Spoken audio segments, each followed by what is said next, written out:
secours. Désirons que ce matin tu parles à nos cœurs, que tu nous soutiennes, que tu nous fortifies, que tu nous conduises dans tes voies. Gloire, honneur, louange te revient. Nous remettons tes mains, demandant que tu parles à nos cœurs, tu bénisses ton peuple à travers la ville, le pays, le monde entier. Achève ton œuvre.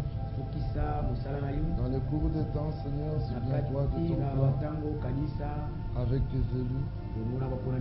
Accomplis-le selon ta fidélité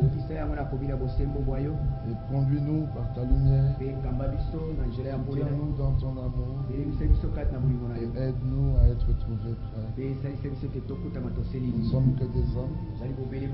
Toi, tu es divin. Nous sommes terrestres. Toi, tu es céleste. Fortifie-nous, ô Dieu, dans ce moment où la coupe a atteint son comble. Elle va bientôt déborder. Et tu vas te souvenir de ta parole pour juger Babylone la Grande à cause de ses nombreux péchés qui ont atteint jusqu'au ciel. À toi nous nous confions dans le nom de Jésus-Christ. Accorde-le-nous, Seigneur. Amen. Nous lirons dans Apocalypse 18.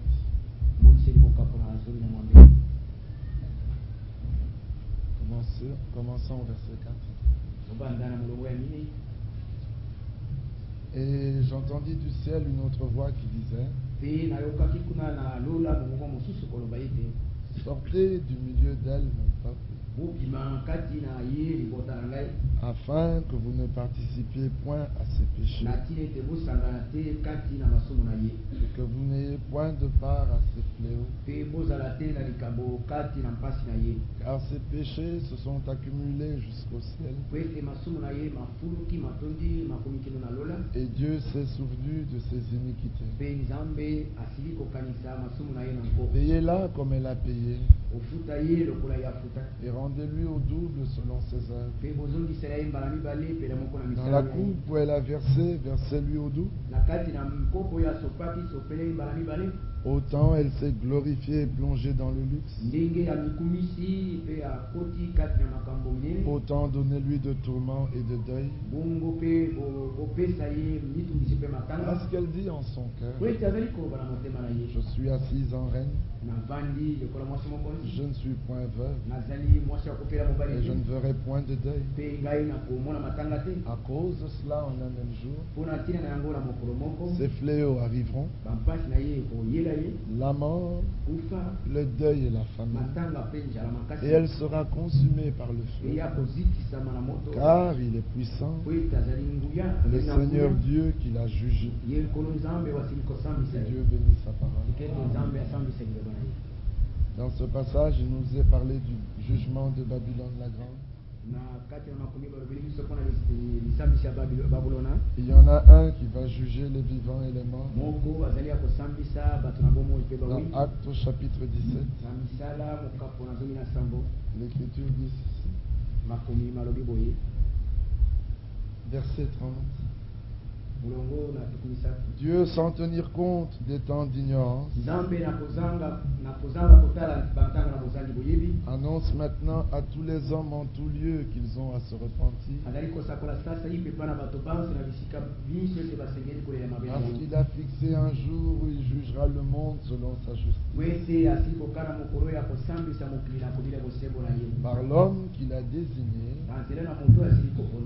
ce dont il a donné à tous une preuve certaine, en le ressuscitant des morts. Lorsqu'ils entendirent parler de résurrection des morts, les uns se moquèrent et les autres dirent: nous t'entendrons là-dessus une autre fois. Ainsi Paul se retira du milieu d'eux. Quelques-uns néanmoins s'attachèrent à lui et crurent. Denis l'Aréopagite, une femme nommée Damaris, et d'autres avec eux. Donc vous voyez que Dieu jugera le monde. Et ce jugement, il le fera par Jésus-Christ. Et ceci, Dieu l'a prouvé en rendant témoignage à tous, en le ressuscitant des morts. Lorsque nous entendons parler de la résurrection, nous nous réjouissons. Mais regardez ces hommes, d'entre les païens, ces Grecs, lorsqu'ils entendirent parler de la résurrection, ils se moquèrent et ils s'en allèrent. Pour nous, la résurrection des morts, c'est notre espérance. De même qu'il est dit dans les Corinthiens, 1 Corinthiens chapitre 15, il n'y a que 2 Adams. Il ne peut pas y en avoir 3. Il est dit au verset 45. C'est pourquoi il est écrit, le premier homme, Adam, devint une âme vivante. Le dernier Adam est devenu un esprit vivifiant.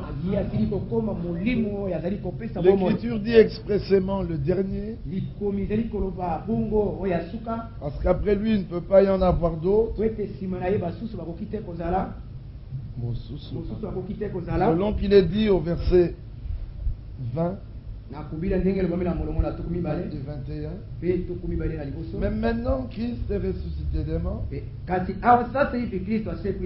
il est les prémices de ceux qui sont morts. Car puisque la mort est venue par un homme, le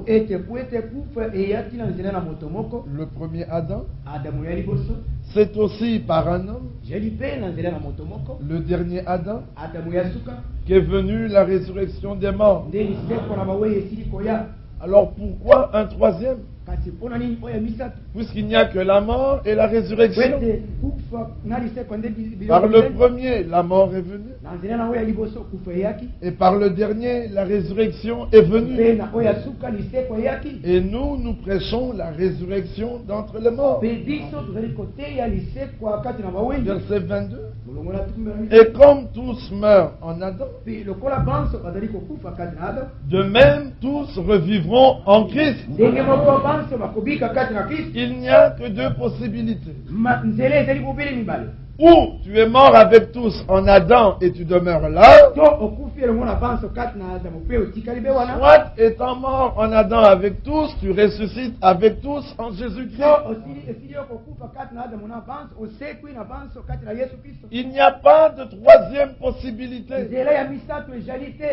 Soit la gauche, soit la droite, soit la mort, soit la vie, soit le péché, soit la justice. Il n'y a pas de possibilité pour qu'un troisième Adam puisse trouver place dans l'Écriture. C'est pour ça que le dernier messager disait que la dernière Ève, elle fera ce que la première Ève n'avait pas pu faire, c'est-à-dire demeurer seulement avec le ainsi dit le Seigneur. Nous ne croyons pas quelque chose parce qu'un homme l'a dit, mais comme le dit le chant, cela est écrit et cela suffit. Donc nous croyons que les saintes écritures, toutes les bonnes explications ne tiennent pas devant Dieu. Vous savez pourquoi? Parce que Dieu n'accomplit que son plan Dieu ne va pas accomplir tes explications. Même si ta doctrine semble être très bonne,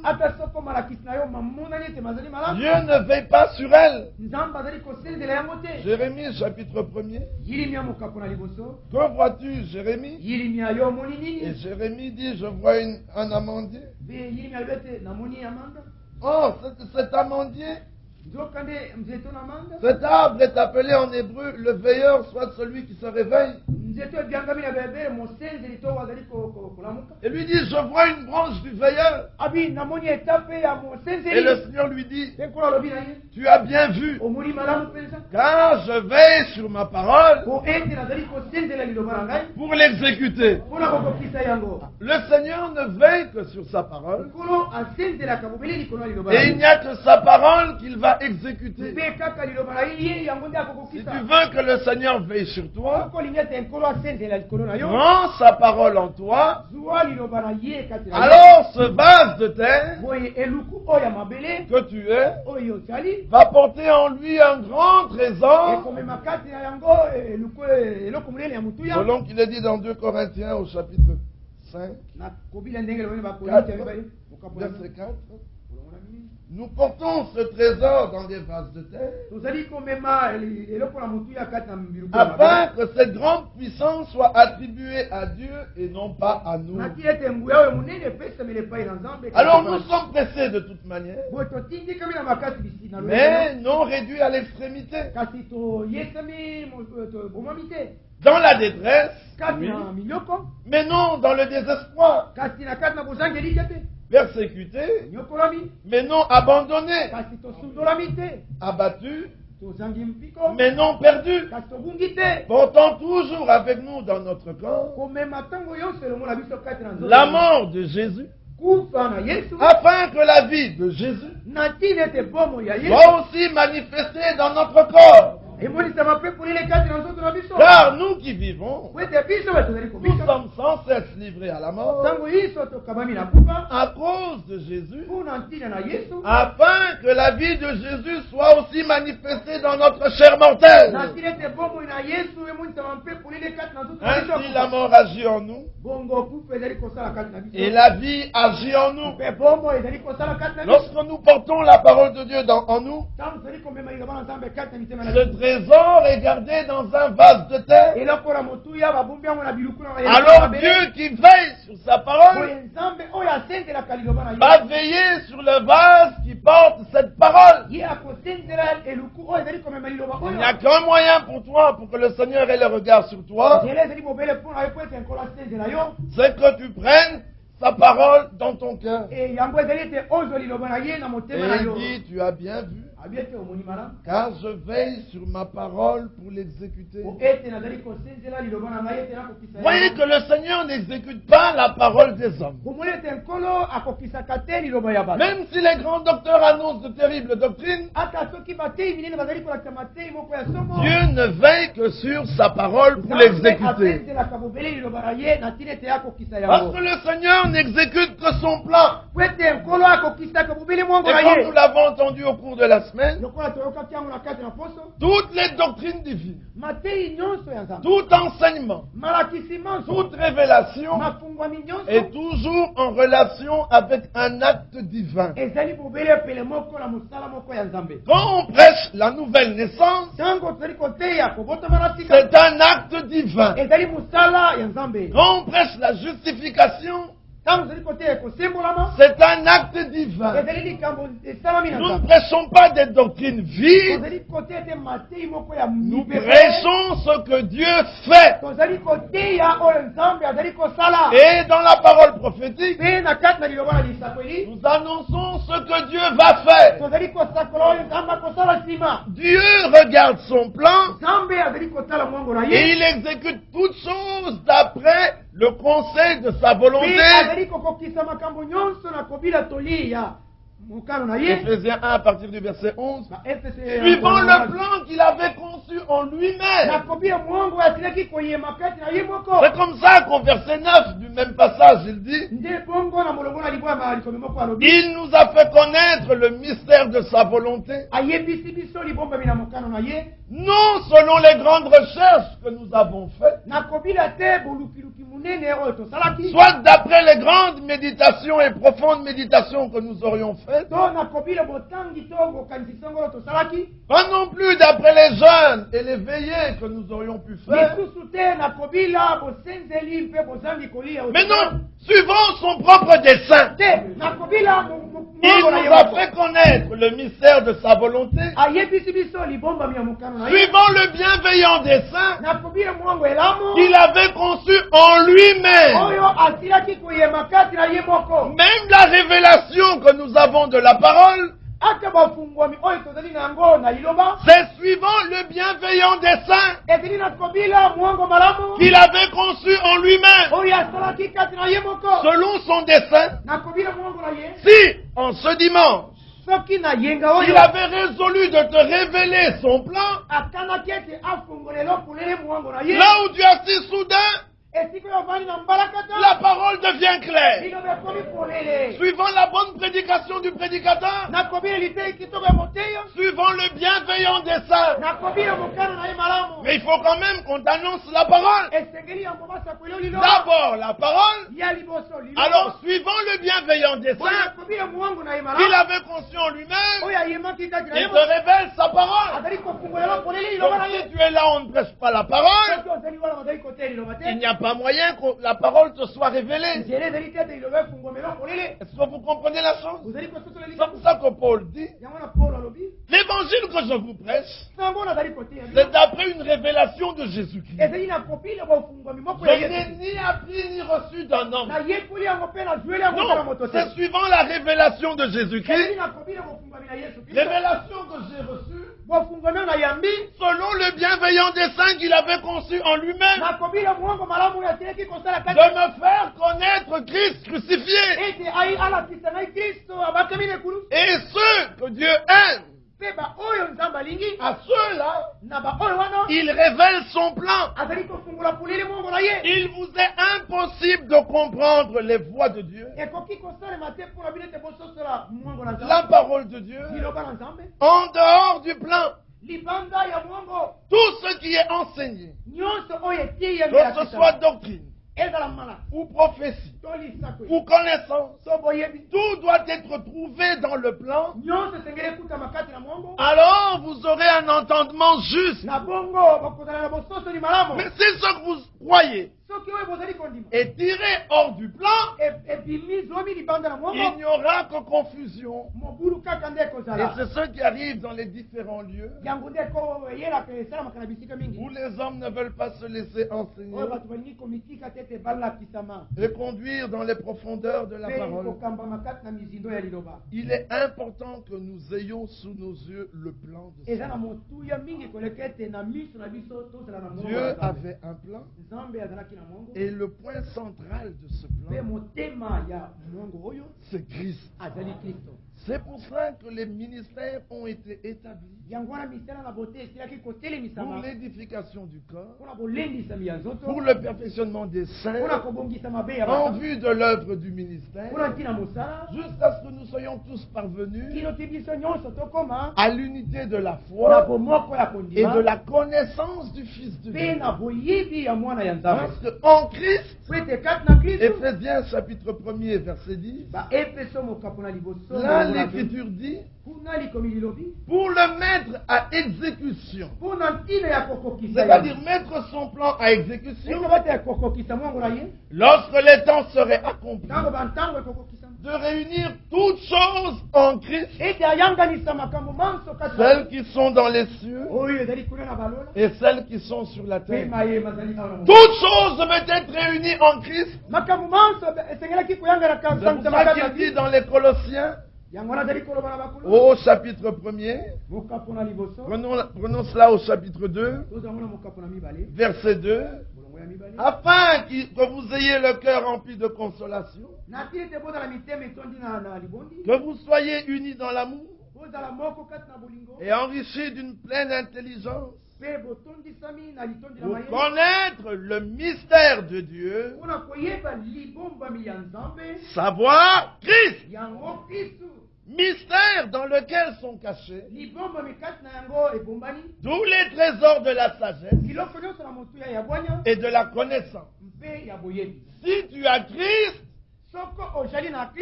tu as tout. Parce que toute la plénitude divine était en Christ. Tous les trésors de la sagesse, tous les trésors de la connaissance sont en Christ. Les dons sont en Christ. Dieu est en Christ. Nous-mêmes, nous sommes en Christ. Et nous avons tout pleinement où? En Christ. Il est le point central. Mais lui, Christ, il avait aussi un but capital. C'est son épouse. Amen. Il voulait une épouse, comme Adam aussi avait eu une épouse. Et l'épouse d'Adam, quand on la lui a présentée, il a dit cette fois-ci, celle-ci est la sœur de ma chair, oh de mes os. Tout ce qu'Adam était, Ève l'était aussi. Adam était homme, Ève était homme. Avant, Adam était tiré de la poussière. Ève était tirée de la poussière. Adam avait la vie éternelle. Ève avait la vie éternelle. Adam avait l'esprit de Dieu. Ève avait l'esprit de Dieu.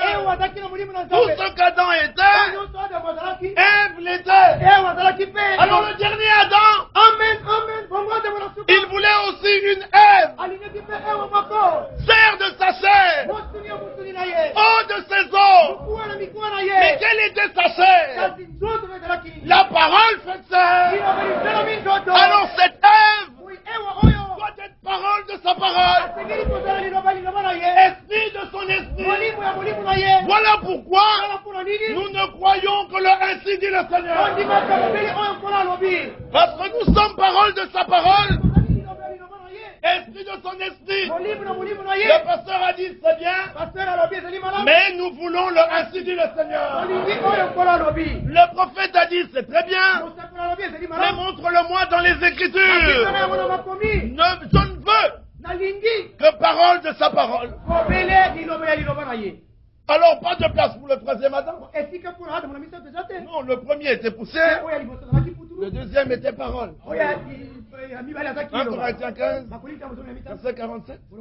Le premier Adam tiré de la terre est terrestre.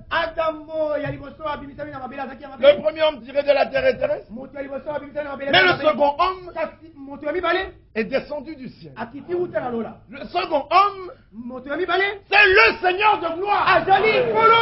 Il est descendu du ciel. Jean 3. Nul n'est descendu du ciel, nul n'est monté au ciel, si ce n'est celui qui est descendu du ciel, le Fils de l'homme, qui maintenant est dans le ciel. Bien que descendu, il était toujours dans le ciel. Mais qui est celui qui peut être partout à la fois?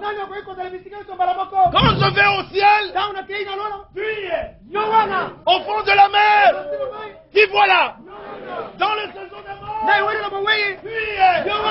De qui s'agit-il? Du grand Seigneur Dieu. Nul n'est descendu, nul n'est monté au ciel, Sinon, celui qui est descendu du ciel, le Fils de l'homme, qui maintenant est dans le ciel. Est-ce que vous comprenez la chose? C'est très important. Voilà pourquoi nous ne prenons que le ainsi dit le Seigneur. Parce qu'en ce temps de la fin, le Seigneur doit lever une épouse. Parole de sa parole, esprit de son esprit. Dieu va la lui présenter sans tâche. Amen. Amen. Ça, c'est ainsi dit les Écritures. Si vous prenez cette parole en vous, Dieu veille sur cette parole pour l'exécuter. Elle sera sans tâche. Cette épouse sera sans tâche. Ni ride, ni rien de semblable. Et Dieu veille sur sa parole pour l'accomplir. Prenez cette parole. Vous connaissez le secret. C'est que ma part au Seigneur. Le psaume 119, verset 150, c'est de serrer ta parole dans mon cœur. C'est ça ma part. Moi, je prends ta parole, je la serre dans mon cœur. Alors tu es obligé. Vous avez déjà remarqué les dames. Vous avez déjà remarqué comment elles sont et comment elles veillent sur leur sac? Comme ça. Alors quand elle veut partir, tu dis mais non, ne pars pas. Elle veut partir. Prends-lui son sac. Vous savez ce qui va se passer? Elle va suivre son sac. Elle veille aussi sur son sac pour le protéger. Le Seigneur veille lui sur sa parole, pas sur des biens matériels. Vous comprenez? Alors quand vous avez la parole dans votre cœur, ce n'est pas le vase qui a l'eau. Même la plus belle bouteille de parfum, vous veillez sur elle. Mais mon parfum! Mais lorsque cette bouteille est vide, on jette la bouteille. On la donne aux enfants. Mais quand il y avait quelque chose dedans, personne ne pouvait la toucher. Tu aimais tu dis même pas ma bouteille de parfum, tu dis où est mon parfum? Tu ne vois pas la bouteille. Toi, tu ne vois que le contenu. Où est mon parfum? Mais quand le parfum est terminé, tu dis à l'enfant, prends la bouteille. Vous voyez que le vase n'a pas de valeur. C'est ce qui est dans le vase qui a de la valeur. Ce vase de terre n'avait pas de valeur. Quand Dieu met la parole dedans, il dit ma parole. Je veille sur elle. Alors celui qui touche à ce vase, il touche la prunelle de mon œil. Est-ce que vous comprenez la chose? Celui qui a dit ça, celui qui te touche, touche à la prunelle de son œil. Il est très important qu'on comprenne ces choses et qu'on se laisse pénétrer de la parole de Dieu et que nous puissions croire jusqu'à devenir des hommes spirituels comme nous l'avions entendu l'autre jour. Bien sûr, ceux qui s'arrangent pour venir le dimanche, ils n'apprennent jamais grand-chose. Mais que se passe-t-il? Vous savez pourquoi vous ne venez que les dimanches? Vous me direz le travail. L'autre me répondra les études. L'autre dira la distance.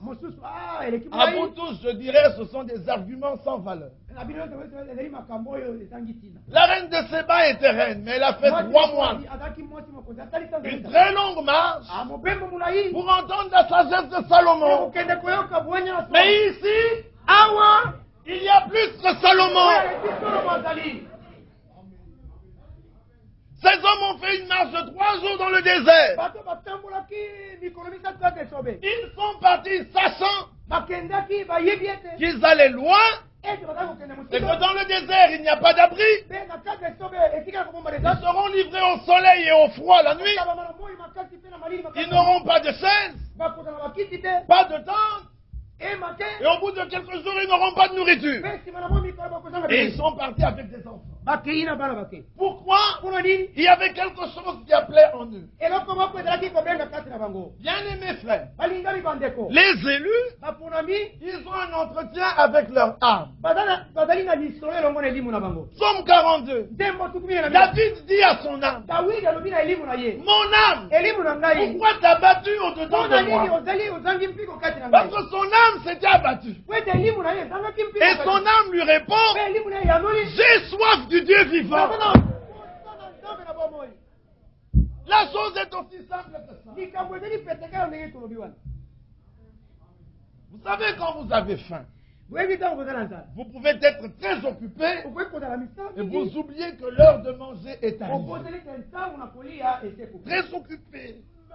On t'appelle même pour venir manger, mais tu es pris. Mais dans ton occupation, la faim fait sentir sa présence. Elle commence à donner des petits coups dans l'estomac. Vous savez, avant, je ne savais pas ce que c'était la faim. Et quand j'avais ces douleurs à l'estomac, je disais, j'ai mal au ventre. Je ne savais pas que la faim se manifeste comme ça. Vous savez qu'il y a des gens qui n'ont jamais connu la faim. Vous leur demandez, vous savez ce que c'est avoir faim? Il s'arrête un instant, il te dit, je dois dire c'est sincère, je ne le sais pas. Parce qu'il n'a jamais eu faim. Moi, je ne savais pas ce que c'était avoir faim. Et j'avais des douleurs. J'ai mal à l'estomac. Mais qu'est-ce qui se passe? Je suis malade. Je ne savais pas que la faim se manifestait. Et vous savez quand la faim se manifeste, d'abord des douleurs, tu peux faire le petit malin, tu résistes, et puis la douleur s'en va. Tu as oublié. Mais à un moment donné, les genoux te rappellent que tu as faim. Les genoux commencent à s'entrechoquer et les jambes ne veulent plus avancer. Alors là, tu comprends que la faim s'installe maintenant dans le corps. Mais au bout de quelques instants, les mains, et nous serons éparpillés ici et là. Et vous désirez entendre cette parole. Comme le riche avait désiré recevoir une goutte d'eau de Lazare. Et Abraham lui dit non, il n'y a pas moyen. Il y a un abîme entre vous et nous. Personne de là ne peut venir ici. Et personne ici ne peut aller là. Un jour, ces Bibles seront fermées. La parole n'est pas toujours prédication. La parole est faite pour être prédication, puis devenir réalité. Mais maintenant, lorsque toute la parole qui concerne l'épouse sera devenue réalité, il n'y aura plus de prédication. Que va-t-on encore prêcher? Puisque tout sera accompli, il n'y aura plus rien à prêcher pour l'épouse. Vous comprendrez? Vous comprenez? La prédication commencera pour les juifs. Mais pour nous, ce serait terminé. Et 7 heures s'est approchée. 7 heures est tellement proche que ces hommes du monde disent Netanyahou ne connaît rien à la politique. C'est un apprenti sorcier. Les gens veulent aller de l'avant. Ils nous ramènent 2000 ans en arrière. Ils nous ramènent dans les temps bibliques. Mais nous vivons des temps bibliques. Amen. Ce sont eux qui n'y comprennent rien. Lui, il a compris que la parole demeure vraie. Et la vision qu'il a, c'est la vision du grand Israël. Et ils appellent ça Eretz Israël. Et quel est pour eux ce grand Israël? C'est le territoire que Dieu avait donné à Abraham, qui part du fleuve d'Égypte jusqu'au grand fleuve Euphrate, qui part de la Méditerranée et qui va jusque dans le territoire des Jordaniens aujourd'hui. Ces hommes comprennent que les temps bibliques sont là et il faut qu'Israël soit dans sa terre. Nous qui sommes des nations, nous devons alors saisir. Dieu a commencé à lever de tels hommes. Ça veut dire que l'heure est grave. C'est qu'Israël maintenant est prêt à expérimenter les prophéties bibliques. Cela revient à dire que le temps de grâce sera bientôt terminé. Et comme nous l'avons dit, malheureusement, il y a les Romains et on doit parler aux Romains comme à des Romains. Les Romains, Paul était même obligé de faire la différence entre la créature et le créateur. Jusqu'à leur dire qu'ils sont même dépourvus d'affection naturelle. Mais l'affection naturelle, ce n'est pas par le Saint-Esprit. Au Romain, il était obligé même de dire. Même l'affection naturelle, vous ne l'avez pas. Au chapitre 2, il dit. Même ceux qui n'ont pas la loi, leur conscience les condamne. Vous voyez qu'au Romain, il était obligé de faire même appel aux choses de l'homme. Et il ne comprenait pas. Mais arrivé maintenant auprès des Corinthiens, il est obligé de leur expliquer que même étant né en Christ, vous êtes encore charnel. Vous êtes encore des enfants. Et il devait leur expliquer les dons. Vous savez, ça c'est très important. Nous avons une foi qui est la foi de nos pères apostoliques. Mais il faut croire. Regardez que les problèmes qui se posaient chez les Corinthiens, ils ont posé des questions et des questions sur mariage et divorce. Mais les Hébreux n'ont pas posé de questions. Les Éphésiens n'en ont pas posé. Donc sur les dons, il fallait tout expliquer aux Romains. Les Corinthiens. Mais les Éphésiens, eux, ils étaient au clair en ce qui concerne les dons. Ils n'avaient pas besoin qu'on leur prêche. Sur ça, ils étaient déjà enseignés. Cela revient à dire que bien que ce soit toujours la même parole, il y a des niveaux spirituels différents. Regardez les Corinthiens, ils avaient même des problèmes sur la tenue de la femme. Et alors, Paul était obligé de leur dire, Dieu, disons cela, afin que ce soit très clair.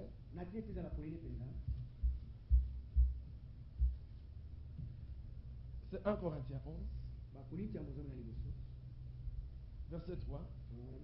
Je veux cependant que vous sachiez que Christ est le chef de tout temps. Que l'homme est le chef de la femme. Et que Dieu est le chef de Christ. Il commence maintenant à leur expliquer. Tout homme qui prie ou qui prophétise, la tête couverte, déshonore son chef.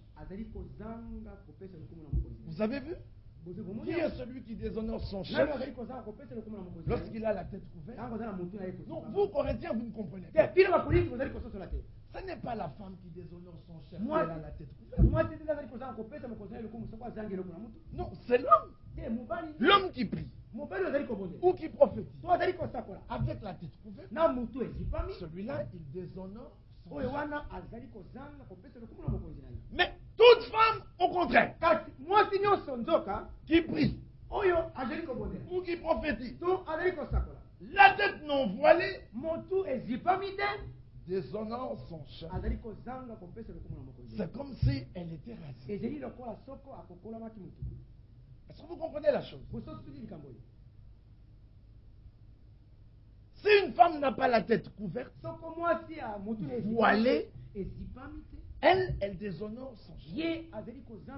Mais si l'homme a la tête couverte, quand il prie, il prophétise, lui, il déshonore son chef. Donc l'homme ne doit pas avoir la tête couverte. Tandis que la femme, elle doit avoir la tête voilée. Est-ce que vous comprenez?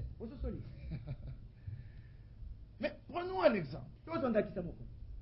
Il y a des Corinthiens qui, quand ils disent ça, alors ils disent, vous voyez, la femme qui n'a pas de voile, alors eux ils traduisent Kitambala, elle a déshonoré son chef. Mais ce n'est pas ce que Paul a dit. Paul a dit, si elle n'est pas voilée. Mais vous vous dites, si elle n'a pas porté de foulard. Non, dites ce que Paul a dit. Si elle n'est pas voilée.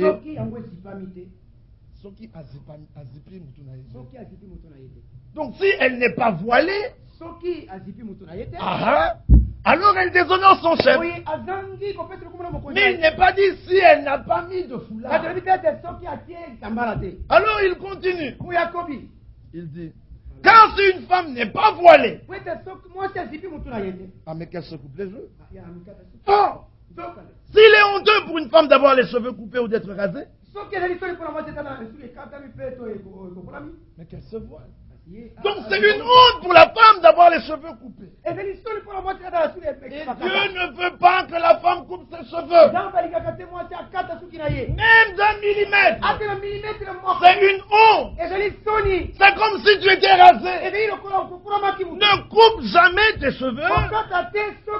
Mais pourquoi faire? Parce que Dieu l'a dit. Ça, c'est une réponse biblique. Les hommes vous ont trompé. Ils ont dit pour que vos cheveux poussent, coupez le bout. Mais par où les cheveux poussent-ils? Vous qui défrisez vos cheveux, vous pouvez me répondre. Regardez au bout d'un mois, les pousses sont en bas. Les cheveux non défrisés sont en bas. Jamais au-dessus. Les cheveux poussent par le bas.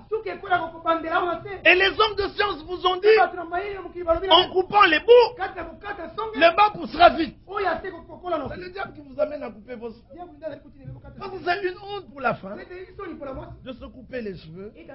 C'est comme si elle était racée. Alors que la femme ne le fasse pas. Mais maintenant, frère, quel est ce voile? C'est ça le problème. Il faut toujours avoir une réponse biblique. Hébreux chapitre 10, verset 19. Jésus qui a ouvert une route nouvelle à travers du voile, c'est-à-dire sa chair. Hébreux 10, 19. Là, le voile, la Bible interprète que ici, là, dans Hébreu, ici le voile, c'est la chair. Pas n'importe quelle chair, mais la chair de Jésus. Matthieu 27, 51. Quand il poussa un cri, rendit là, le voile du temple se déchira. Ici, le voile du temple, c'est la peau de blaireau, de bouc, ainsi de suite. Selon que Moïse, Dieu avait dit à Moïse dans Exode, dans le livre d'Exode. Là, le voile du temple, ce n'est pas la chair de Christ, ce sont les peaux de blaireau. Amen. Un autre passage. 2 Corinthiens. Lorsque Moïse sortait de la présence de Dieu, il devait mettre un voile sur son visage pour que les enfants d'Israël ne le voient pas à cause de la gloire. Mais ici le voile, ce n'est pas la peau de blaireau. C'est un morceau de tissu. Mais ce n'était pas un foulard. Parce que l'homme ne peut pas porter les vêtements de femme. Amen. Mais descendons un peu plus bas. Eux jusqu'aujourd'hui, quand ils lisent Moïse, un voile est jeté sur leur cœur. Ce voile, ce n'est pas un foulard. Comment le foulard entre-t-il dans le cœur? Mais ce voile-ci, il est ôté lorsque le cœur se convertit à Christ. Amen. Mais le voile dont Paul parle ici, ne donnez pas une interprétation comme vous voulez. Laissez la Bible nous donner l'interprétation. La Bible s'interprète elle-même. C'est ça qui est merveilleux. La Bible s'interprète elle-même. La parole s'interprète elle-même. Ah oui. Lorsque Christ est venu, il était la parole. Et quand les disciples ne comprenaient pas, Luc 24, la parole, prit la parole, et s'est mis à l'interpréter. Amen. La parole s'interprète elle-même. Alors ici, Paul l'interprète. Verset 14. La nature elle-même ne vous enseigne-t-elle pas que c'est une honte pour l'homme de porter de longs cheveux? Alors que l'homme coupe ses cheveux parce que c'est une honte qu'il ait les cheveux longs, mais que c'est une gloire pour la femme d'emporter, de porter de longs cheveux, parce que la chevelure lui a été donnée comme voile. Ici, Paul, le docteur, interprète encore. Ici, le voile, c'est la chevelure. Alors, n'appelez pas cela foulard. Alors, si une femme met un foulard sur ses cheveux, il n'y a pas de mal. qu'elle mette un foulard, un pagne, un chapeau ou une casquette. Il n'y a pas de problème. De toutes les manières, son voile, c'est sa chevelure. Si elle juge bon d'ajouter encore quelque chose, pas de problème. Mais l'homme qui ne le fasse pas.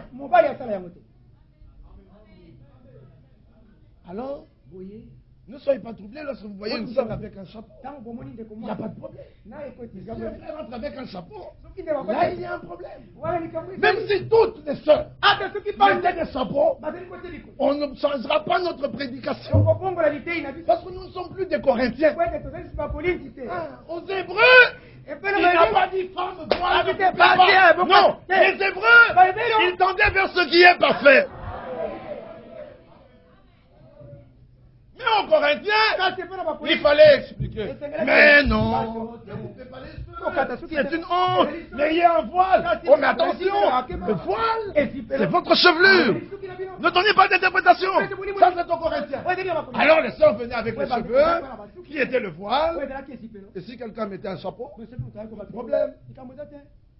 Un autre met un foulard, pas de problème. Je vais même vous faire. Mais ce n'est pas mon but. Les hommes ne voient que les chapeaux. Oui, parce qu'on voit les bords qui sortent. Est-ce que vous savez qu'il y a des... Vous voyez les sœurs qui ont attaché leur pagne comme ça. Il y a des chapeaux qui sont faits comme ça. Elle le met simplement. Et toi, tu crois qu'elle a attaché un pagne ou qu'elle a mis un foulard. Ça se vend déjà comme ça. C'est un couvre-chef qui vient comme ça. Alors, comme tu es bleu à ce sujet, tu crois que c'est un pagne, un foulard qu'elle a mis. Et l'autre, comme on voit les bords, ça pend. C'est l'homme qui ne doit pas porter de chapeau pour se couvrir la tête lorsqu'il prie et qu'il prophétise. Est-ce que c'est clair? Mais la femme, qu'elle se couvre.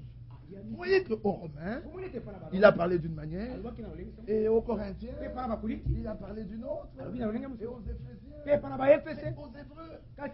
Il est grand temps que nous soyons prêts pour le retour de Christ. Il est grand temps qu'on se laisse pénétrer de la parole et que réellement notre âme exprime sa présence par la soif qu'elle a du Dieu vivant. Et alors, votre corps ne sera plus conduit par les convoitises de la chair. L'esprit va vous pousser à vouloir écouter la parole et accomplir la volonté de Dieu. C'est très important.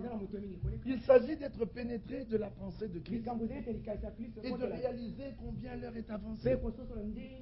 Aujourd'hui, Dieu veut que l'homme fasse une expérience de telle manière que la pensée de Christ entre pleinement dans celui-ci. Nous avons déjà donné l'exemple de la pensée de Christ. Il y a des hommes qui obéissent à la parole parce que l'Écriture l'a dit. C'est très bien. C'est honorable. C'est louable. Mais nous voulons aller plus loin que ça. Et nous avons toujours donné l'exemple des hommes qui veulent répudier leur femme. Et quand on leur dit que Dieu est la répudiation, c'est dans le livre de Malachie, ces hommes s'empêchent de répudier leur femme. Mais voilà une vie avec une femme qu'ils détestent. Et ils souhaiteraient même qu'elle commette une erreur qui lui donne le droit de la répudier. Il y a quelque chose qui ne va pas dans ça. Parce que quand les disciples avaient posé, les pharisiens avaient posé la question au Seigneur Jésus, il dit, mais est-il permis? Jésus leur dit, au commencement, il n'en était pas ainsi. Il dit, mais Moïse nous a donné le droit. Il dit, oui, c'est à cause, écoutez, de la dureté de vos cœurs que Moïse vous a donné ce droit. Mais au commencement, il n'en était pas ainsi. Que l'homme ne sépare pas ce que Dieu a eu. Et je vous dis même que celui qui répudie sa femme, sauf pour cause d'adultère, il expose sa femme a devenir adultère. Alors les disciples disent, mais si tel est l'état de l'homme, la chose est vraiment difficile. Ils avaient compris que Dieu n'aime pas la répudiation. Mais il y a des hommes qui pensent qu'ils veulent assouvir leur convoitise, n'attendent que la moindre occasion pour mettre la femme dehors et aller prendre du monde. Mais il y a quelque chose qui ne va pas. Alors quand vous lui lisez l'écriture, il s'empêche de le faire. C'est une bonne chose. Mais dans son cœur, il a quand même de la haine. Là, ça ne va pas. Mais l'homme qui est pénétré de la pensée de Christ, il ne s'arrête pas à la lettre. Il dit, mais cette femme, si je la mets dehors, que deviendra-t-elle? Où ira-t-elle? Quelle viendra-t-elle d'elle? Et comme la pensée de Christ anime cet homme, il ne veut pas la perte de son frère ou de sa soeur. Et alors, tout ce qui l'animera, ce sera les sentiments de Christ. Et il dira comme Paul, l'amour de Christ me presse. Vous vous souvenez, on avait donné un jour ici l'exemple de 4 hommes. Quelqu'un vient, il l'insulte, il crache sur lui, il lui donne un coup. Le premier, il répond par un coup de tête. L'affaire est terminée. Vous voyez, cet homme est encore animé. Il est encore même prêt à se battre, il n'y a aucun problème. Mais les 3 autres, là, on vient et on fait exactement la même chose. On insulte, on crache, on gifle. Il se retient parce que la parole dit ne tapez pas. Et puis, mais finalement, ça sera imbécile. Donc il s'est retenu.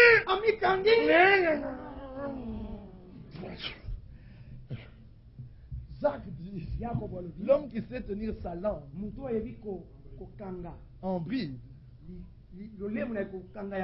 est un homme fait. Vous voyez? Cet homme, il a la crainte de Dieu. Il a fait un effort, mais les poings sont restés en place. Il a même dû les mettre en poche pour qu'ils ne sortent pas. Mais la langue, c'est un petit membre qui peut brûler toute une forêt. Allez lire le livre de Jacques. Il dit de même qu'un bateau, bien que par l'aviron, le gouvernail, c'est la même chose, la langue. Elle peut enflammer tout le corps. Mais alors, le deuxième, lui, il se retient, il retient même sa langue. Il n'insulte pas. Puis il dit, c'est la chance d'Abongola Motem. Que je me suis converti. Ah oui, donc il a retenu la langue, mais le souvenir de ces batailles passées était encore là. Il dit, mais celui-là, en un coup de mouvement, l'affaire est réglée. Tu as de la chance que je suis converti. Alors il vient et te dit, frère, il m'a insulté, il m'a battu, mais Dieu était avec moi. Je suis resté. C'est bien, il obéit à la parole. Mais nous voulons plus que ça. Mais le quatrième, lui, on le gifle, on l'insulte et tout. Oh, les sentiments de Christ montent. Il dit, s'il savait ce qu'il venait de faire. Et il savait que Dieu le regarde maintenant, là, prêt à frapper. Puis, comme Étienne, il regarde le ciel ouvert. Il voit le Seigneur, le Fils de l'homme, debout à la droite de Dieu. Il regarde ceux qui le lapidaient. Il dit, Seigneur, ne leur impute point cette offense. Ils ne savent pas ce qu'ils font. Vous voyez que maintenant Dieu veut qu'on soit pénétré de la pensée de Dieu. Obéir à la parole. Pas par crainte du jugement. Mais parce que la pensée de Christ nous conduit. Et la pensée de Christ ne cherche que le salut et le bien-être même du pécheur et du coupable. Alors même s'il est coupable, mais le sentiment de Christ veut. Parce que le temps est venu où bientôt il va tourner les regards vers Israël et pour nous ce sera terminé. Nous vivons à la fin des temps. Regardez que, comme nous l'avions dit hier, dans le livre d'Ézéchiel, au chapitre 39, il est parlé d'une bataille, qui est la bataille contre Jérusalem. C'est la même bataille dont il est question. Disons cela, afin que vous puissiez le connaître. Mais on va être très rapide à cause du temps. Ézéchiel 39. Regardez verset 9. Alors les habitants des villes d'Israël sortiront. Ils brûleront et livreront en flammes les armes. Les petits et les grands boucliers, les arcs et les flèches, les piques et les lances. Ils en feront du feu pendant 7 ans. Regardez qu'après cette bataille, il y a un feu qui va être fait pendant 7 ans. Ils ne prendront point de bois dans les champs. Regardez, ils dépouilleront ceux qui les ont dépouillés. Ils pilleront ceux qui les ont pillés. Et regardez, il est dit, je leur donnerai même un sépulcre. Et c'est là qu'on enterrera sa multitude. Verset 12, la maison d'Israël les enterrera afin de purifier le pays et cela durera 7 ans. Ça ne peut pas être la bataille d'Armageddon. Parce que dans la bataille d'Armageddon, il appelle les oiseaux du ciel. Il appelle les bêtes des champs qui vont se charger de ces armées pour détruire et anéantir leur chair. Prenons cela dans l'écriture, vous allez voir. Nous sommes toujours dans Ézéchiel 39, verset 17. Dis aux oiseaux et à tous ceux qui ont des ailes, et à tous les bêtes des champs, réunissez-vous, venez rassembler-vous de toutes parts pour le sacrifice ou gimol pour vous des victimes. Vous mangerez de la chair et vous boirez du sang. Apocalypse 19. Ici, nous parlons de la bataille d'Armageddon. Verset 17. Un ange cria aux oiseaux, venez, rassemblez-vous pour le grand festin de Dieu, afin de manger la chair des rois, la chair des chefs militaires, et ainsi de suite.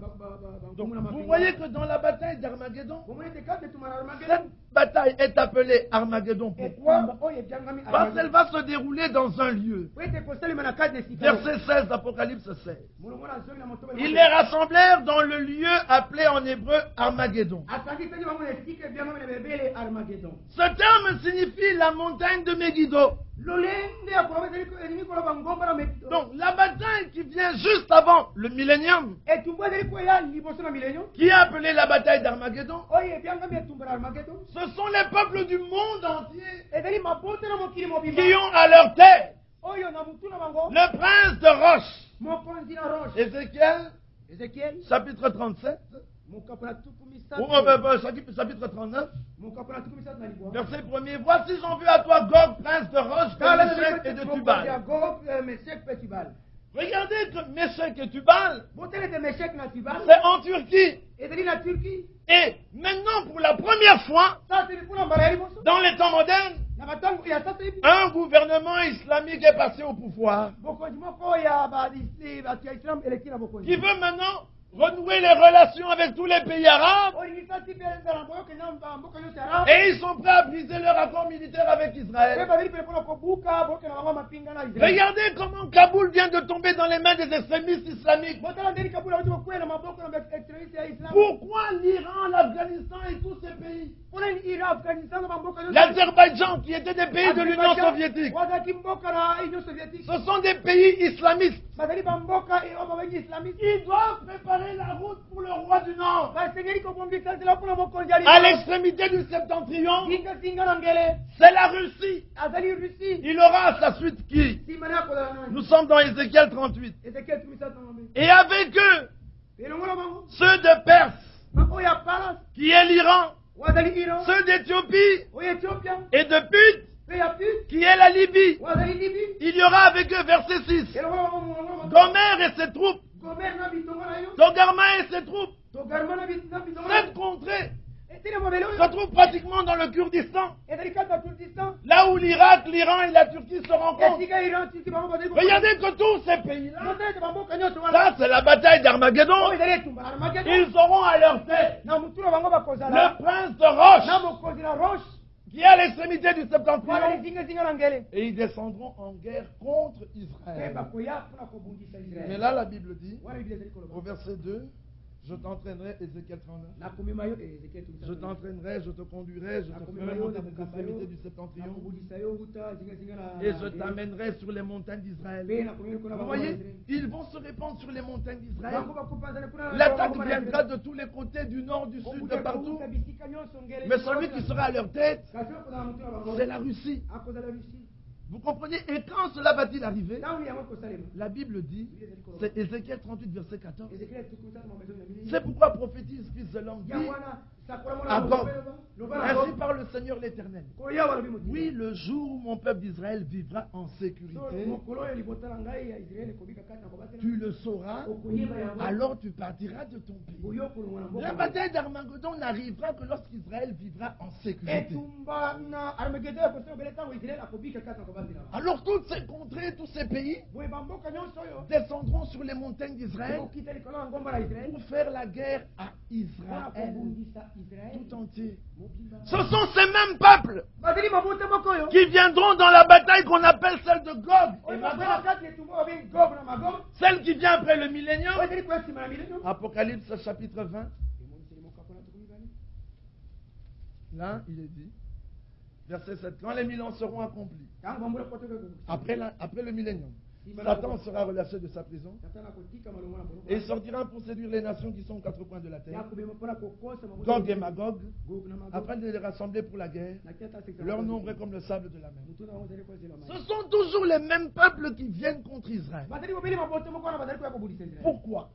Parce que pendant le millénium, eux n'étant pas nés de nouveau, et que Satan est lié, ce sont encore des hommes animaux. Ils continueront à pécher. Selon Ésaïe 65, le pécheur qui mourra à 100 ans mourra jeune.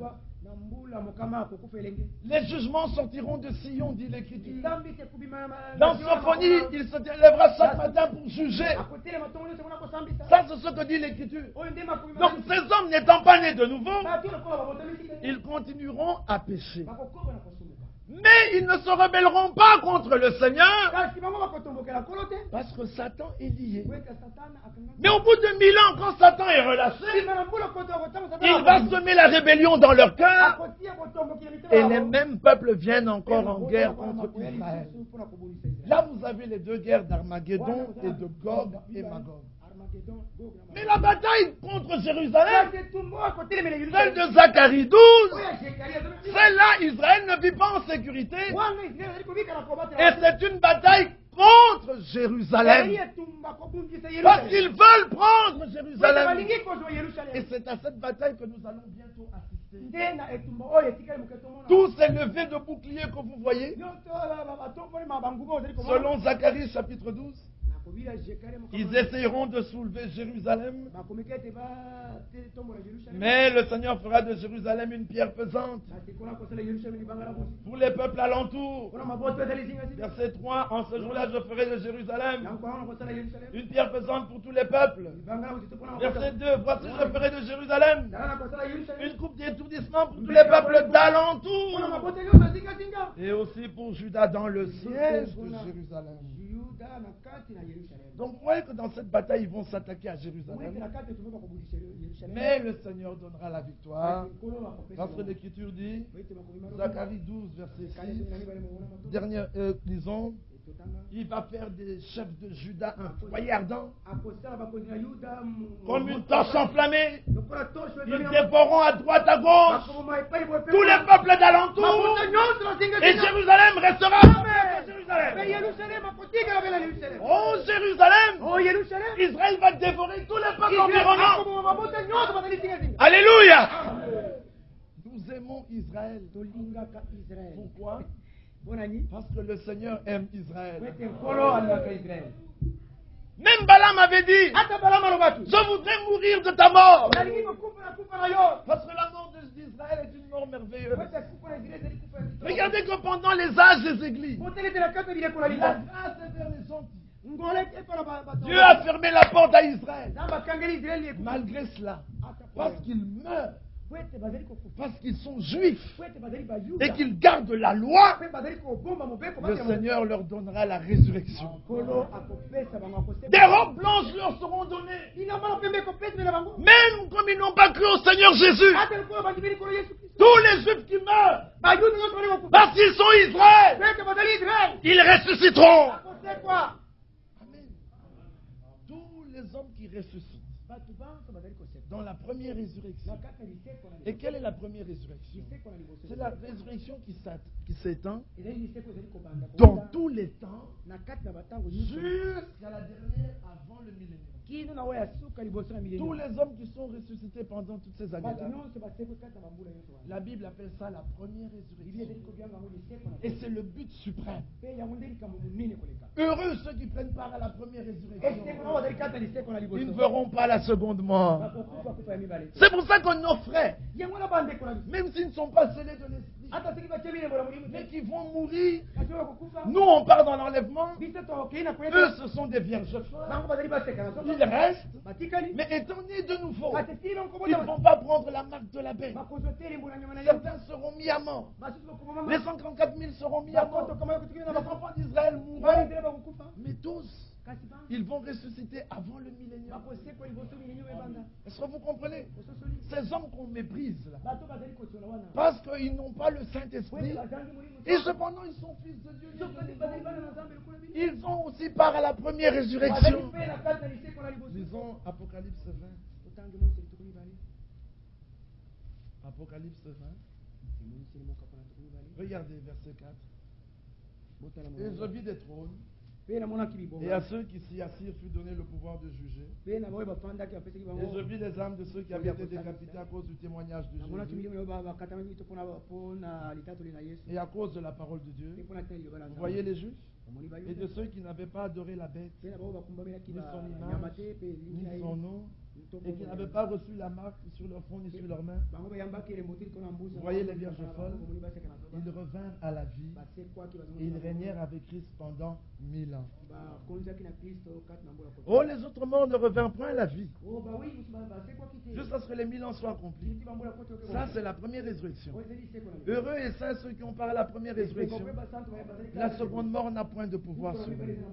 Donc, dans cet âge, tous ceux qui ont la vie éternelle, même s'ils ratent l'enlèvement, la différence entre eux et les élus, nous, c'est que nous sommes l'épouse, eux ils ne le sont pas. Nous irons dans l'enlèvement, eux resteront. Nous serons à la fête de noces, eux n'y participeront pas. Nous nous asserrons sur le trône, eux seront devant le trône. Nous, la Jérusalem céleste est notre demeure éternelle. Eux, Apocalypse 7, ils serviront dans le temple. Est-ce que vous comprenez? Nous sommes scellés, eux ne le sont pas. Mais et eux, et nous, on sera dans le millénium. Et eux, et nous vivrons 1000 ans. Et eux, et nous, c'est la première résurrection. Et tous ceux qui ont parlé à la première résurrection, leur nom est dans le livre de vie de l'agneau. Amen. Apocalypse 13. L'Écriture dit, après l'enlèvement de l'Église épouse, et que l'Antichrist, le Satan soit descendu, et que le trône ait été donné à la bête, et que celui-ci commence à régner. Et verset 5, il lui fut donné une bouche qui proférait des paroles arrogantes. Il lui fut donné le pouvoir d'agir pendant 42 mois.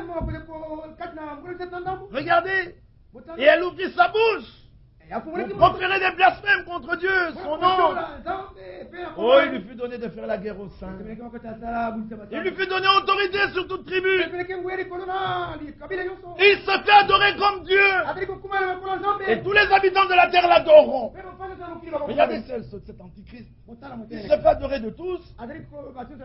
Mais ceux dont le nom n'a pas été écrit dans le livre de vie de l'agneau. Oh, après l'enlèvement, les 144 000, les vierges folles, les appelés, ne prendront pas la marque de la bête. Donc tous ceux qui l'adoreront, ce sont ceux dont le nom n'a pas été écrit dans le livre de vie de la vie. Après l'enlèvement de l'église épouse, parmi les nations, personne ne peut plus être sauvé. Ceux qui sont sauvés, le reste. Ceux qui sont perdus, le reste. Il n'y a que parmi Israël qu'il y aura des sauvés. Et parmi les nations, il n'y a que les 144 000 qui ont la vie éternelle, les vierges folles qui ont la vie éternelle. Et tous ceux dont le nom n'est pas écrit dans le livre de vie de l'agneau, eux vont adorer la bête. Mais les vierges folles ne le feront pas. Tous ceux qui ont part à la première résurrection, leur nom est dans le livre de vie de l'agneau. Mais après les 1000 ans, quand le diable vint, je vis un trône blanc, tous les morts ressuscités, verset 12, des livres furent ouverts, et un autre livre fut ouvert, celui qui est le livre de vie. Ah, maintenant, au jugement dernier, le livre de vie est ouvert. Et là, tous ceux qui ne sont pas trouvés dans le livre de vie sont jetés dans les temps de feu. Il faut bien comprendre ces choses. Le péché a été ôté. À la croix du calvaire, le péché a été ôté. À la croix du calvaire et à la résurrection, la mort a été vaincue et le séjour des morts a été vaincu. Mais la mort n'a pas encore été engloutie. Au retour de Jésus-Christ, alors s'écrira la parole qui dit la mort a été engloutie dans la victoire. Est-ce que vous comprenez? Mais alors, avant le millénium, Satan est jeté dans l'abîme. Mais la mort est toujours là. Le péché a été ôté. Satan est jeté dans l'abîme. La mort est toujours là. Mais au bout de 1000 ans, Satan est pris, puis il est jeté dans les temps de feu et de soufre. Et après le trône du jugement blanc, le jugement du trône blanc, la mort et le séjour des morts sont aussi jetés dans les temps de feu et de soufre. Donc la mort, c'est la mort. Satan, c'est Satan. Le péché, c'est le péché. Il est bon qu'on saisisse, parce que quand on mélange tout, ça, c'est pour ceux qui n'ont pas encore la connaissance. Nous nous préparons pour l'enlèvement. Alors nous savons que Satan, que bien que vaincu, il agit encore de persuasion. Et la Bible nous montre que quand Satan est jeté dans les temps de feu et de soufre, lisons attentivement au verset 20 d'Apocalypse 19, et la bête fut prise, et avec elle le faux prophète. À la fin, ils furent tous les deux jetés vivants dans les temps ardents de feu et de soufre. Apocalypse 20, verset 10.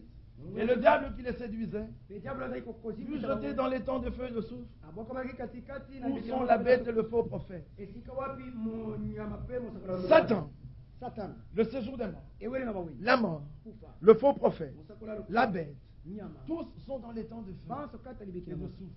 Ça, c'est la seconde mort. Mais vous voyez que le faux prophète et la bête, ce n'est pas la même personne. Ce sont deux personnes différentes. Il est très important de le comprendre. La bête et le faux prophète furent tous les deux jetés, tous les deux. Mais quand on est dans Apocalypse 12, écoutez là ce qui est dit, verset 9. Il fut précipité le grand dragon, le serpent ancien, appelé le diable et Satan. Ça, c'est la même personne. Mais ici, il y a le faux prophète et la bête. Apocalypse 16. Maintenant, nous voyons cette trinité. Nous sommes dans Apocalypse 16, verset 13. Je vis sortir de la gueule du dragon, de la gueule de la bête et de la bouche du faux prophète trois esprits impurs, semblables à des grenouilles. Car ce sont des esprits de démons qui font des prodiges et qui vont vers les rois de toute la terre afin de les rassembler pour le combat du grand jour du Dieu Tout-Puissant. Un jour sur la terre, toutes les autorités, tous les responsables, tout le monde sera sous l'influence directe de Satan. L'Empire romain sera au summum de sa puissance. Selon Apocalypse 17, une autorité lui est donnée sur toute la terre pendant 1 heure. Et nous voyons que du dragon qui est le serpent, du faux prophète, l'antichrist, et de la bête, le dominateur politique. C'est pour ça que hier nous vous montrions qu'il y a la bête qui monte de la mer. C'est l'Empire romain. Il y a la bête qui monte de la terre. Ce sont les États-Unis. Il y a la bête qui monte de la Bible qui va à la perdition. C'est le Vatican. Maintenant, Apocalypse 13. La bête qui profère des paroles arrogantes, c'est le faux prophète. C'est la corne de Daniel 7, 25. C'est cette corne de Daniel 8 qui jette la vérité par terre, qui fait tomber les étoiles de la terre, du ciel par terre, et qui espère changer les temps et la loi. Mais la bête qu'on voit maintenant dans Apocalypse 19, ou dans Apocalypse 16, verset 13, c'est le dominateur politique qui est le chef de l'Europe unie. À un moment donné, tous les hommes qui sont au pouvoir seront sous l'influence directe de Satan. C'est alors que l'Écriture nous parle d'un grand tremblement de terre qui va arriver lorsque la 7e coupe sera versée et toutes les villes de la terre tomberont en ruine. Babylone sera jetée dans la mer. Elle disparaîtra. Les temps dans lesquels nous avançons, ce sont des temps terribles. Ce que nous vivons aujourd'hui n'est que le commencement des douleurs.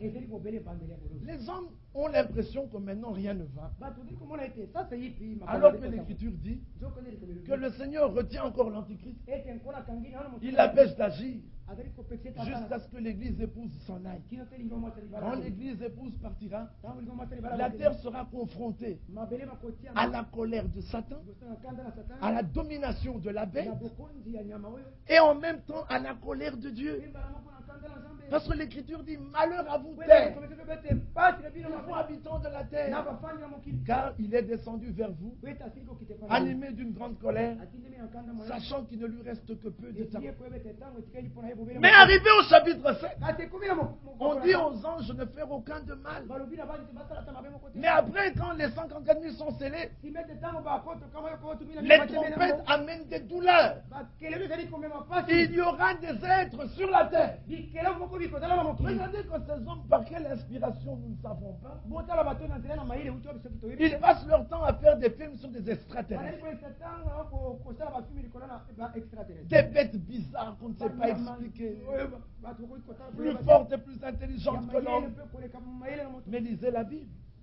Lorsque la 5e trompette sonna, un ange ouvrit l'ouverture de la Bible. Une fumée monta de la Bible. Et des êtres bizarres, des extraterrestres, furent sur la terre. Mais lisons ensemble.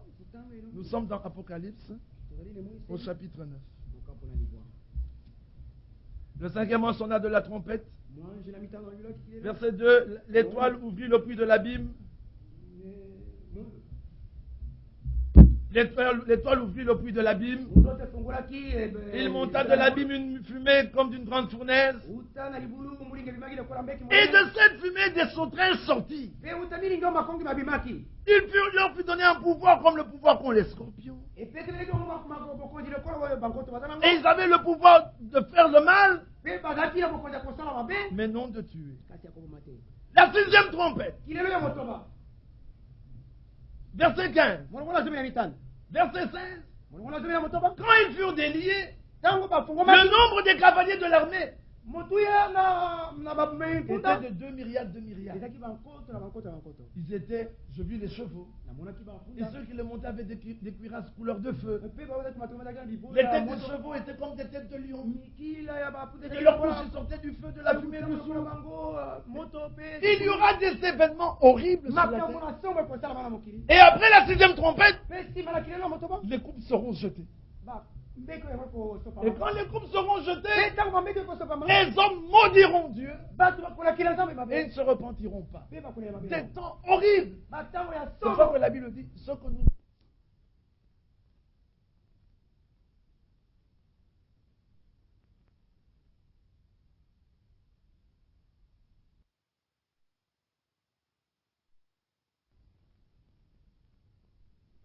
dit, 3 ans après, ils disent, ça donne le cancer. 2 mois après, ils attendent quelque chose formidable. 5 ans après, ça donne le sida. Les hommes ne savent plus rien contrôler. Par la science, ils ont tout détruit. Le niveau des eaux commence à gonfler. Et les eaux reprennent leur place que Dieu leur avait donnée. Et les hommes ne savent plus que faire. Les nations se disloquent. L'Europe a un chômage incroyable. Ils essaient de trouver la solution, ils n'y arrivent pas. Bien aimés frères, l'heure de notre rédemption est arrivée. Comment peux-tu dans une heure aussi cruciale passer ton temps derrière ton bureau au service,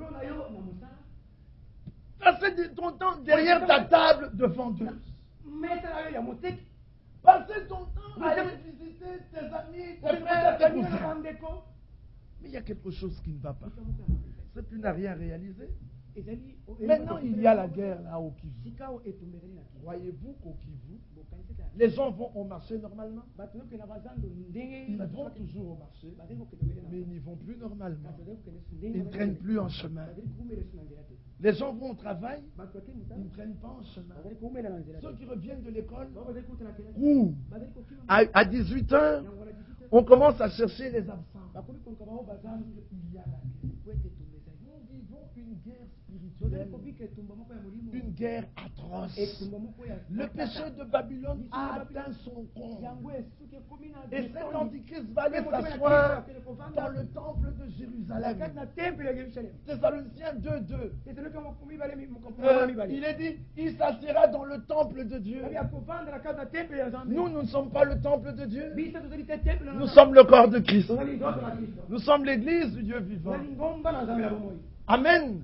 La colonne et l'appui de la vérité. Au milieu de la chrétienté, il trône comme Dieu. Il ira s'asseoir dans le temple de Jérusalem. Et il se fera adorer comme Dieu. Et il se fera passer pour le Messie. C'est alors que selon l'Apocalypse 10, l'ange puissant posera un pied sur la terre et sur la mer. Il va rugir comme rugit un lion. Les sept tonnerres feront entendre leur voix. Et par l'éclat de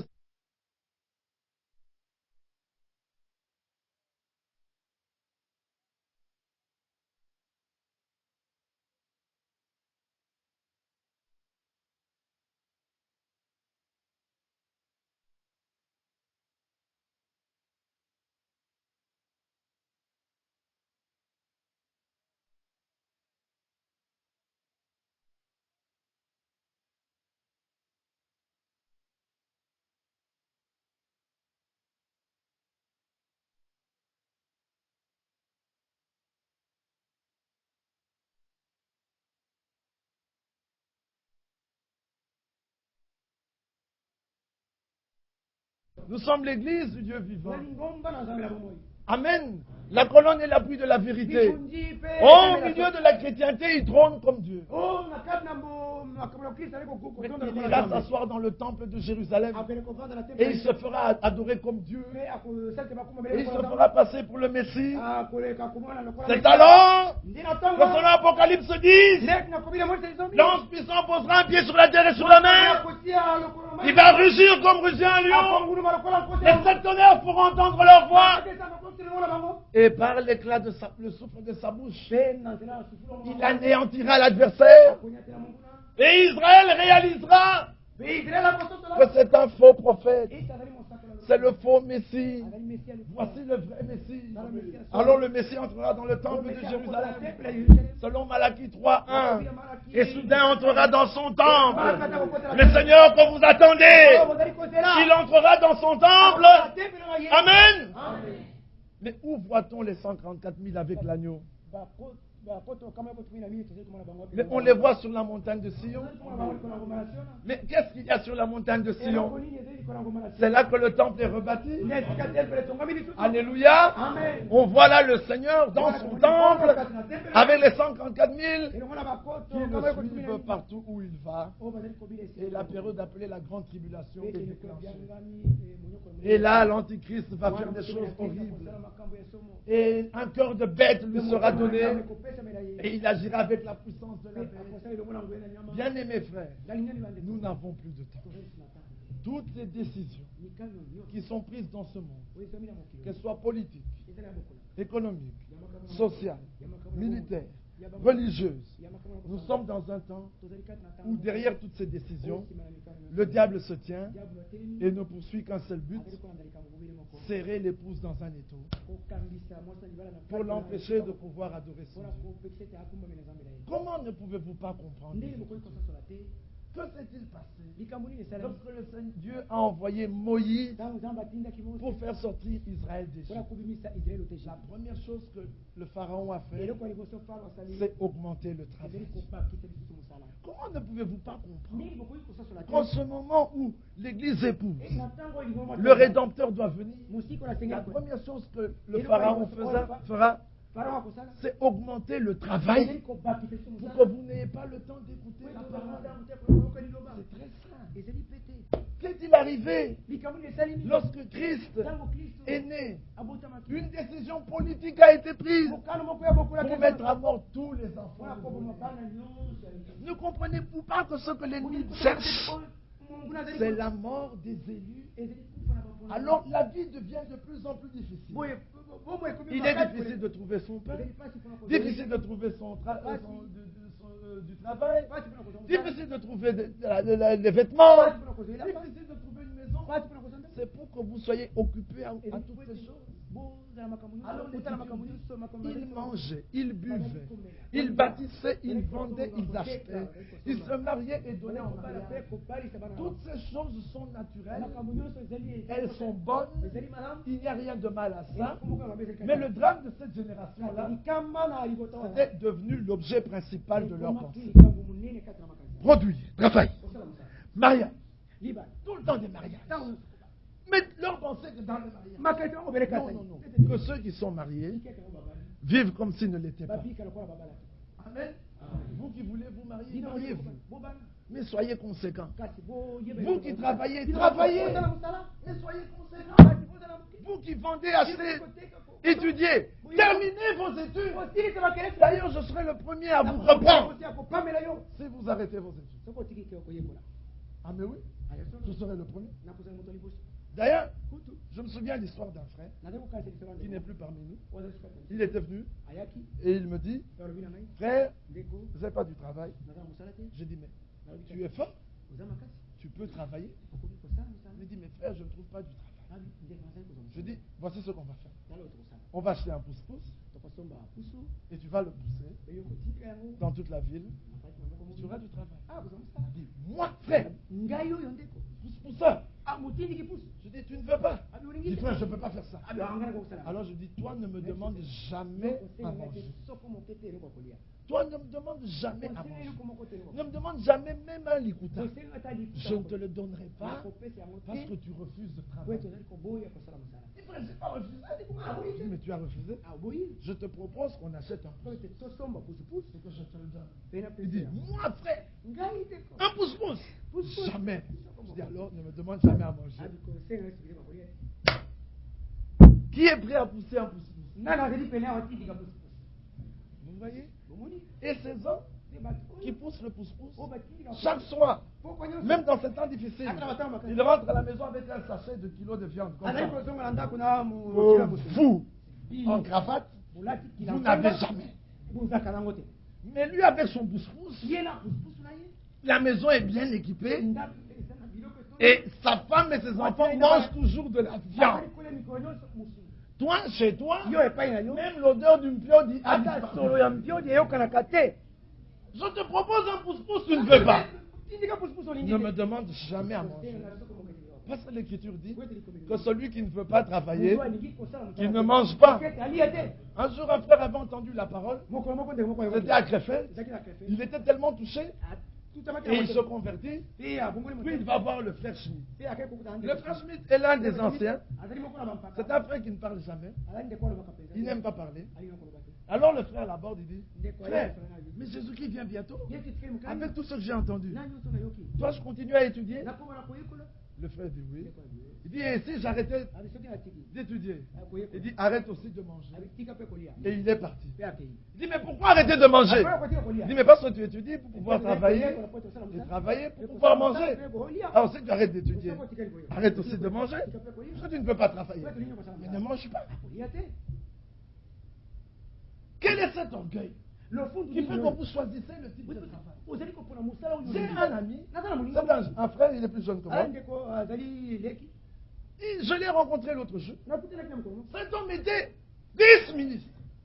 Et quand il y a eu le remaniement, il s'est retrouvé directeur adjoint du cabinet ministre. Mais il continue à travailler. Il n'a pas dit non, moi j'étais ministre. Mais vous les croyants, vous choisissez les travaux.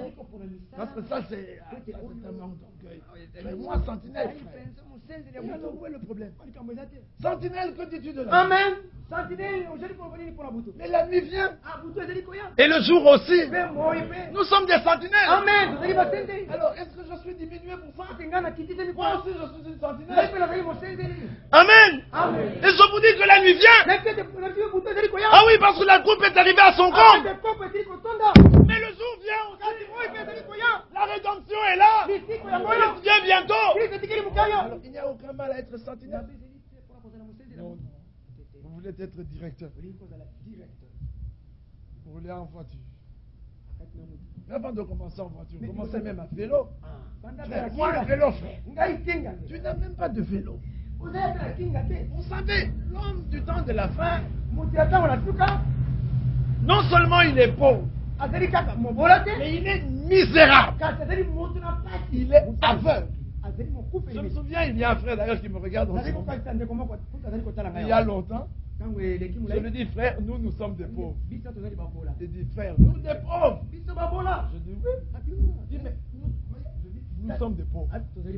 Regardez, nous ne pouvons pas nous offrir tout ce que nous voulons.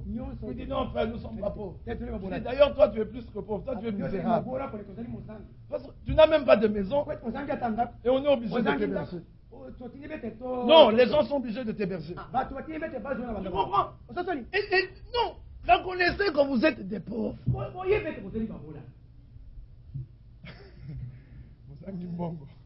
Bon, voilà. Des misérables. Ah. Vous comprenez la chose? Reconnaissez ce que vous êtes. Ne vous laissez pas gonfler par les choses de ce monde. L'esprit de Laodicée est un esprit mauvais. C'est un esprit d'orgueil. L'homme est opiniâtre.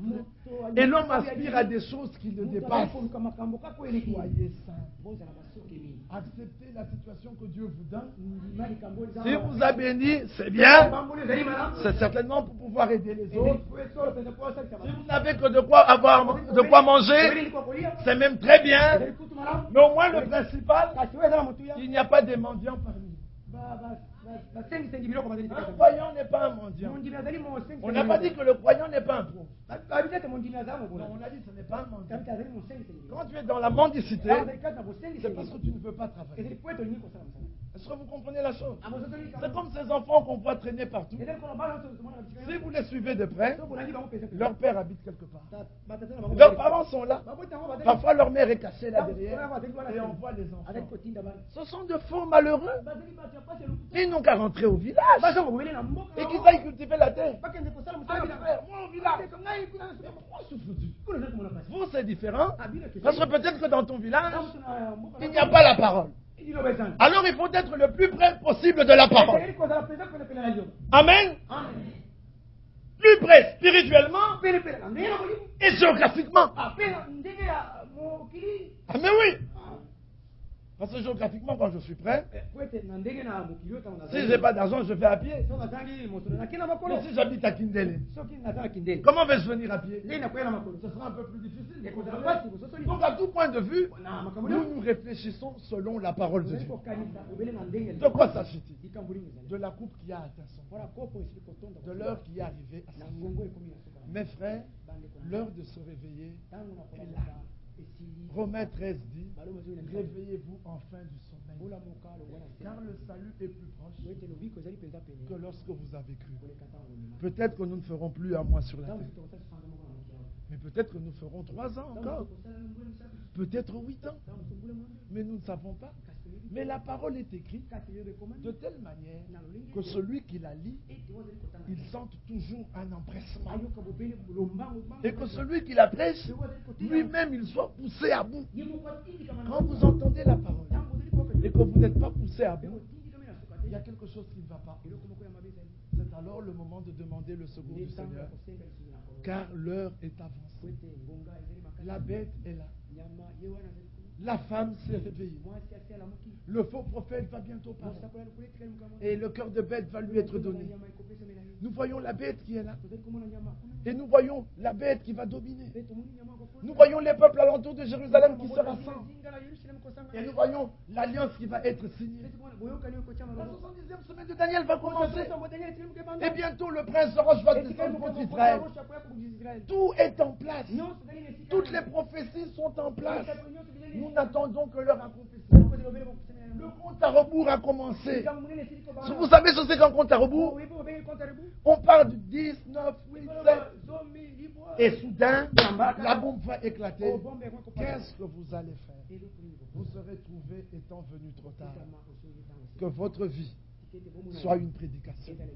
Tout le monde veut être prédicateur. Non, que ta vie soit une prédication. Ma soeur, il y a un moyen pour toi de prêcher la parole. C'est de te taire et de vivre la parole. Ta vie est une prédication puissante. Il y a pour toi, mon frère, un moyen de prêcher la parole. C'est de vivre ce que tu crois. Les hommes regarderont et ils seront touchés. Je vais poser une question qui va sembler banale. Combien ici ont pu amener des âmes à Christ?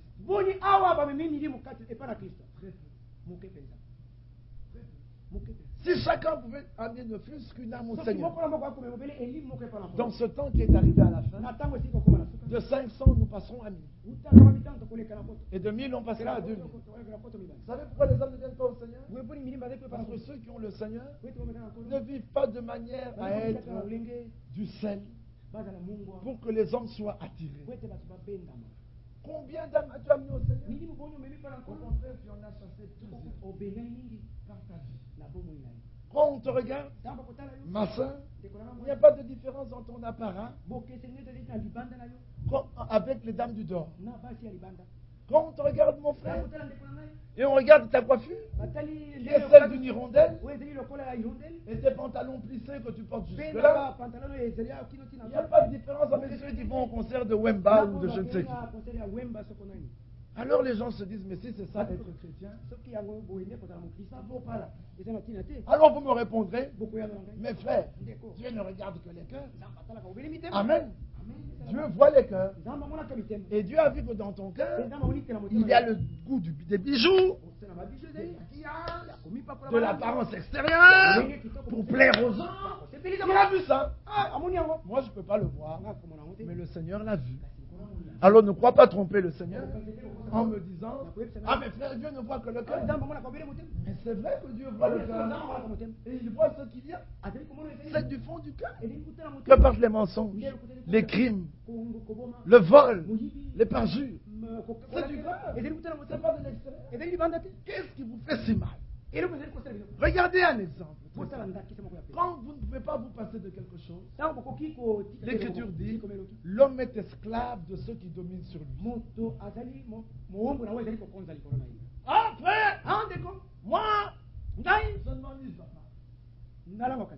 Mais tu es devenu esclave de ton coca, par exemple.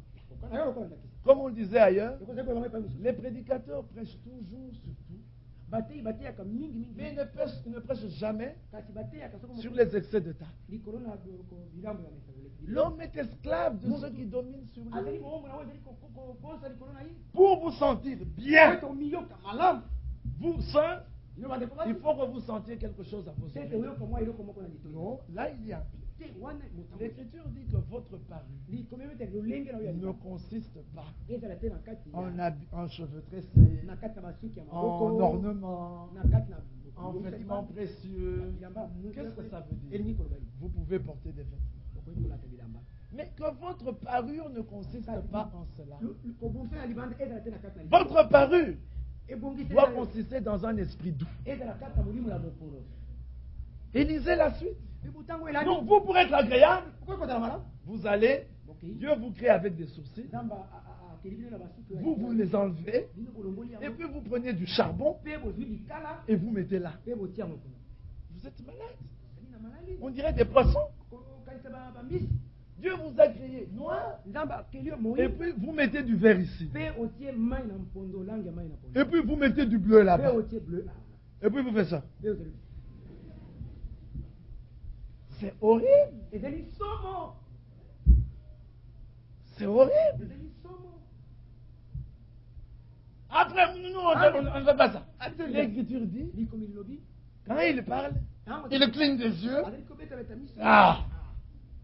Il tape des pieds, là, des doigts. C'est votre être intérieur qui se manifeste. Est-ce que vous comprenez? Vous n'êtes pas satisfait de ce que Dieu vous a fait. Vous mettez tout. Il y en a qui sont même très clairs. Mais elles veulent devenir encore plus claires. Alors, quand ça commence à... Et puis aussi, on voit une couleur rose qui commence à apparaître. Et puis, dans les jours qui viennent, elle redevient noire. Les noirs veulent devenir clairs. Les blancs veulent se bronzer pour devenir noirs. Qu'est-ce que vous voulez? Les minces veulent grossir. Et les gros veulent maigrir. Qu'est-ce que vous voulez? Restez ce que Dieu a fait de vous. Pourquoi n'êtes-vous pas satisfait de ce que Dieu vous a fait? Et alors, non seulement ce sont les femmes qui le font, mais ce sont les hommes. Alors, elles ne savent plus que faire de leur corps. Qu'elles en mettent là. Elles en mettent là. Vous savez ce qu'on va faire de votre or? Nous allons marcher dessus dans la Jérusalem céleste.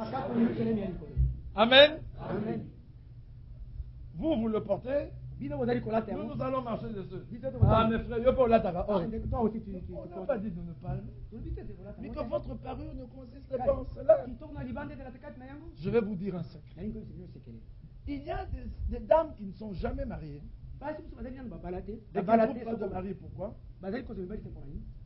Parce que leur apparence fait peur aux véritables croyants. Quand vous les regardez, vous vous dites vous-même, ici, même une scie circulaire ne coupe pas aussi bien que... Alors, elles peuvent avoir de longues robes, des blouses qui vont jusque-là. Et dans un chemin, c'est toujours Yahweh, Yahweh, Yahweh. C'est toujours ça un chemin. Vous ouvrez la bouche, c'est toujours ça. Mais quand elle se déchaîne, même tous les pasteurs du monde ne pourront pas la lutter. Ce sont des démons. Non, vous ne soyez pas comme ça, mes soeurs. Que votre apparence ne consiste pas dans les choses extérieures.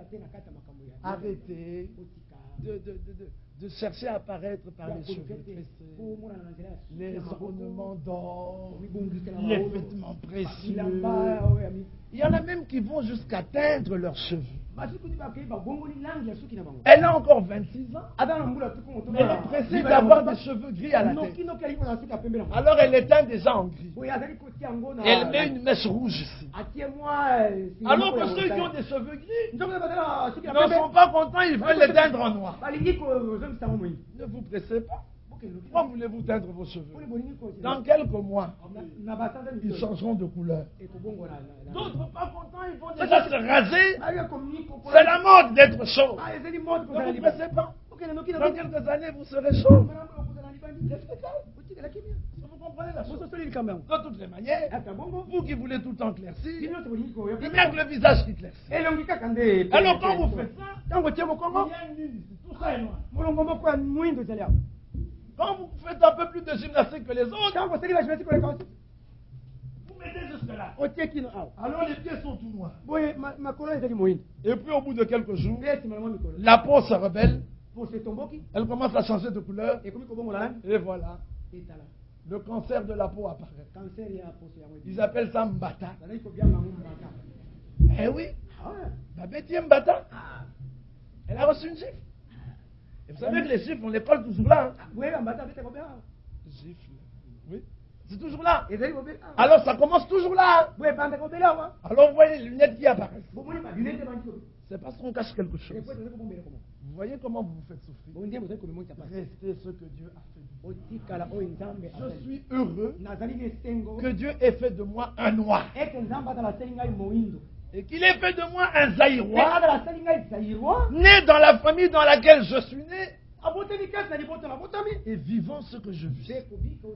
S'il avait fait de moi un Américain, je lui aurais dit merci Seigneur. C'était le meilleur moyen pour moi d'être sauvé. Si Dieu a fait de toi ce que tu es, c'était le meilleur moyen pour lui pour t'amener au salut. Alors il y a des sœurs qui disent si j'étais un homme, ça ne va pas. Réjouis-toi d'être une femme. Dieu t'a créé femme. Quand j'ai dit ça, j'ai vu les sœurs bouger. Toutes celles qui aiment bien être des hommes, là, elles ont toutes bougé. Vous savez, c'est comme ça qu'on vous repère dans la prédication. On dit quelque chose, et alors d'autres, quand on dit quelque chose, ne bouge plus.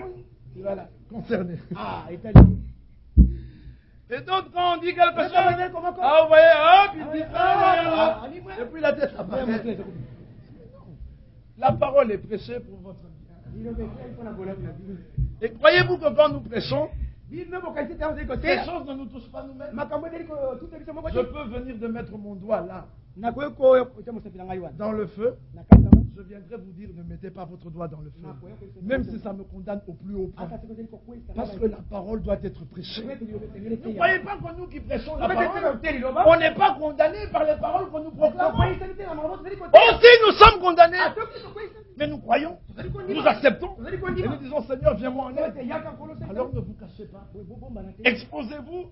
Et que l'esprit soit chassé. Et vous, vous sortez libre. Et l'esprit devra aller chercher un autre endroit où aller. Amen. Amen. Voyez-vous cela? Nous allons prier le Seigneur. Il y a une fontaine. Une fontaine remplie de sang.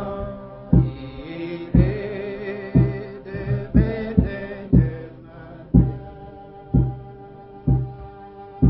et péché j'ai dans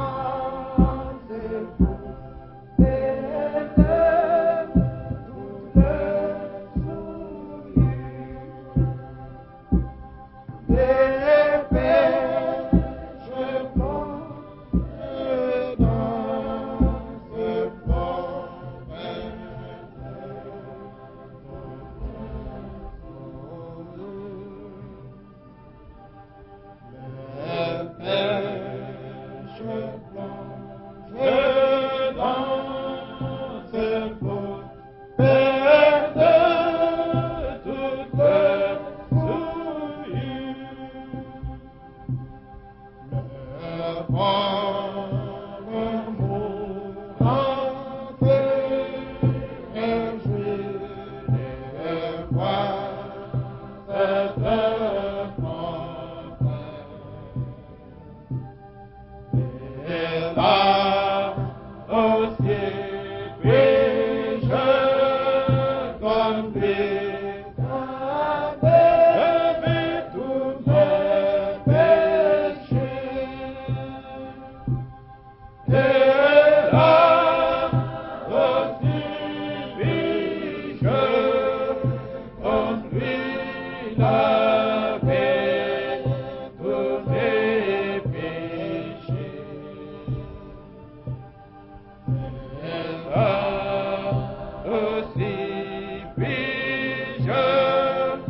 souillures.